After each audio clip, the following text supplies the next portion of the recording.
अभी के बाद हिंसा की बात करेंगे। रांची हिंसा में वासेपुर गैंग कनेक्शन सामने आया। सूत्रों की माने तो वासेपुर गैंग नाम के व्हाट्सएप ग्रुप के जरिए ही भीड़ जुटाई गई थी।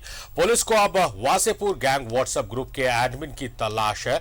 इस बीच एसआईटी ने जांच शुरू कर दी है। कनेक्शन व्हाट्सएप ग्रुप के जरिए जुटाई गई भीड़। पुलिस को व्हाट्सएप ग्रुप के एडमिन की तलाश। रांची हिंसा का वासेपुर गैंग कनेक्शन सामने आया है। सूत्रों के मुताबिक वासेपुर गैंग नाम के व्हाट्सएप ग्रुप के जरिए 10 जून को नमाज के बाद भीड़ जुटाई गई थी। ऐसे में पुलिस को अब इस ग्रुप के एडमिन की तलाश है। वहीं एसआईटी ने भी रांची हिंसा की जांच तेज कर दी है। एसआईटी की टीम ने ड्यूली मार्केट थाना पहुंचकर घटना से जुड़ी जानकारी ली। इतना ही नहीं, एसआईटी में शामिल एडीजी संजय लाटकर और आपदा प्रबंधन सचिव अमिताभ कौशल ने इकरा मस्जिद चौक का भी जायजा लिया।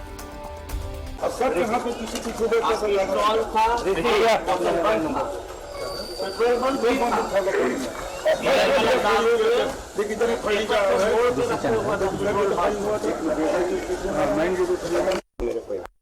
उसके बाद कपड़ा से हम लोग नीचे आए, सोचे हॉस्पिटल जाएंगे, लेकिन उस समय यहाँ पर कोई पुलिसकर्मी नहीं था।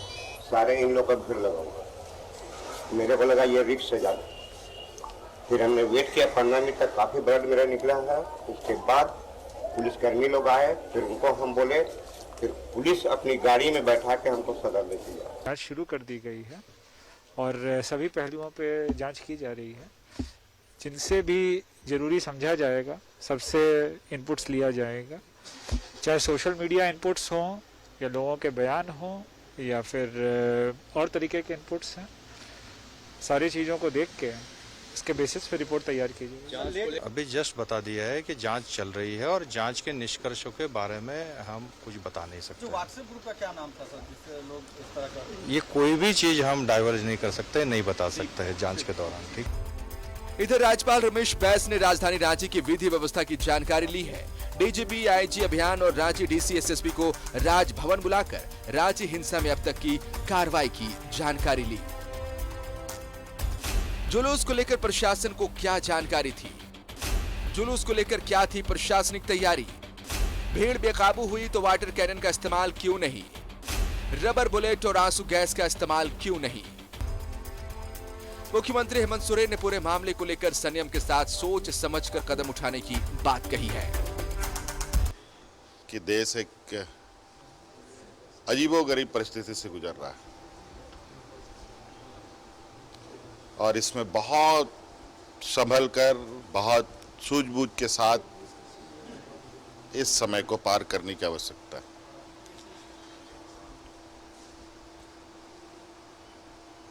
आवेश में, तहस में अक्सर गलतियां होती हैं।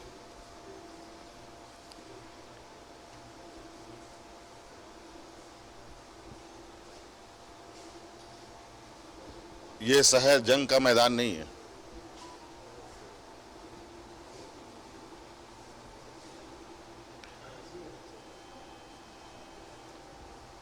इसलिए मौजूदा परिस्थिति को समझते हुए और वर्तमान परिस्थिति को ध्यान में रखते हुए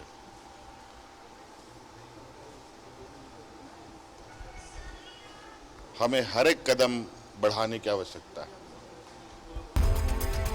रांची हिंसा को लेकर करीब 1 दर्जन संदिग्धों को हिरासत में लेकर पूछताछ की जा रही है, लेकिन हिरासत में लिए लोगों के परिजनों ने कोतवाली थाने में हंगामा किया है। इधर रांची हिंसा का मामला हाईकोर्ट पहुंच गया है। रांची हिंसा को लेकर पंकज कुमार यादव ने हाईकोर्ट में रिट याचिका दायर की। दंगाइयों की फंडिंग की जांच एनआईए से कराने की मांग की। याचिका में मुख्य सचिव, रांची डीसी और एसएसपी को पार्टी बनाया गया। एनआईए निदेशक, ईडी निदेशक, आयकर आयुक्त को भी प्रतिवादी बनाया गया है। एसडीपीआई के यास्मीन फारूकी, सांसद ओवैसी पर लोगों को भड़काने का आरोप।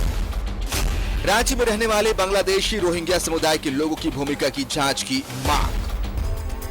न्यूज 11 भारत के लिए रांची से सत्यवत किरण और इमरान के साथ ब्यूरो रिपोर्ट।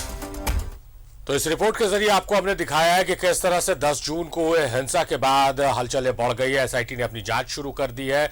दूसरी तरफ जिनकी मृत्यु हुई है उनके परिजन कोतवाली थाने पहुंचे हैं, जिनको हिरासत में लिया गया उनके परिजन कोतवाली थाने पहुंचे हैं। दूसरी तरफ राज्यपाल ने डीजीपी, एसएसपी, एडीजी और डीसी को तलब कर कई बिंदु पर सवाल पूछे हैं।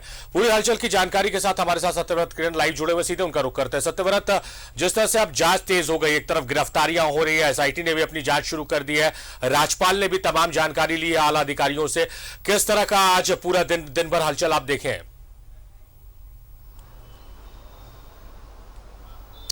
तो देखिए, बिल्कुल सही कहा आपने कि फिलहाल शुक्रवार को जो घटना घटी थी रांची के मेन रोड पर, उसको लेकर जो जांच है वो तेज हो गई है और एसआईटी की जो टीम है वो पहुंची थी अभी से थोड़ी देर पहले डेली मार्केट थाना। आपको पता है कि मुख्यमंत्री हेमंत सोरेन ने जो है उनके आदेश पर जो है एसआईटी का गठन किया गया है और 2 सदस्यीय टीम बनाया है। 2 बड़े अधिकारी हैं जो कि एसआईटी के सदस्य में है, अमिताभ कौशल और जो है वो संजय लाटकर। वो दोनों जो है इस पूरे मामले की जांच कर रहे हैं और अभी से थोड़ी देर पहले वो खुद पहुंचे थे मेन रोड स्थित, उन सभी जगहों का निरीक्षण किया जहां पर जो है वो इस तरह की हिंसक घटना घटी थी। एकरा मस्जिद से लेकर जो है वो फिरायलाल चौक तक पहुंचे थे।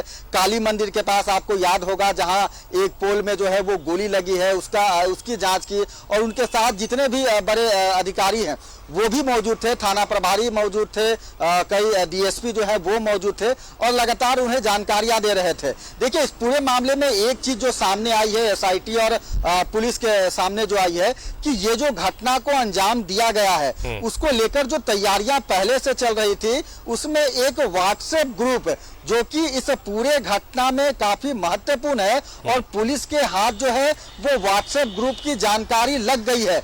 जो सूचना मिली है कि जो हिंसा जो हुई है, जो असामाजिक तत्व के लोग थे, जो उपद्रवी थे, जो कि रांची में शांति व्यवस्था को खराब करना चाहते थे, वो व्हाट्सएप के माध्यम से वैसे सभी उपद्रवियों के साथ संपर्क कर रहे थे और उस व्हाट्सएप ग्रुप का नाम जो सूत्रों ने हमें बताया है कि गैंग्स ऑफ वासेपुर उस ग्रुप का नाम दिया गया था और जो भी गतिविधियां हैं वो उस व्हाट्सएप ग्रुप में डाली जा रही थी। व्हाट्सएप ग्रुप के जो सदस्य थे वो अपनी स्थितियां जो है वो व्हाट्सएप ग्रुप पे डाल रहे थे, क्योंकि आपको पता है कि रांची के मेन रोड में जो शुक्रवार को घटना घटी, जो मुस्लिम समुदाय के लोगों के द्वारा जो प्रदर्शन किया जा रहा था, उसमें कुछ असामाजिक तत्व जो है वो अचानक शामिल होते हैं और उसके बाद उस पूरे माहौल को जो है वो बदल देते हैं।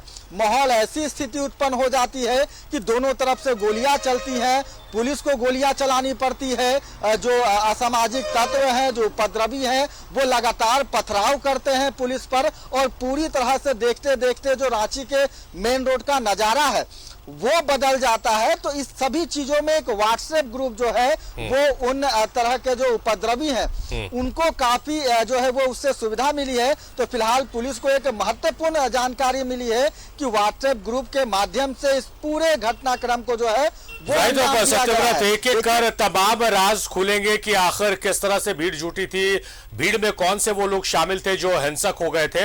अभी तो व्हाट्सएप ग्रुप की एक जानकारी आई है, अभी धीरे धीरे बहुत सारी जानकारियां आएंगी। बहुत शुक्रिया सत्यव्रत, आपका चर्चा में हमारे साथ जुड़ने के लिए आपका बेहद शुक्रिया। तो आज के इस विशेष में मेरे साथ फिलहाल इतना ही। देखते रहिए न्यूजीलैंड भारत।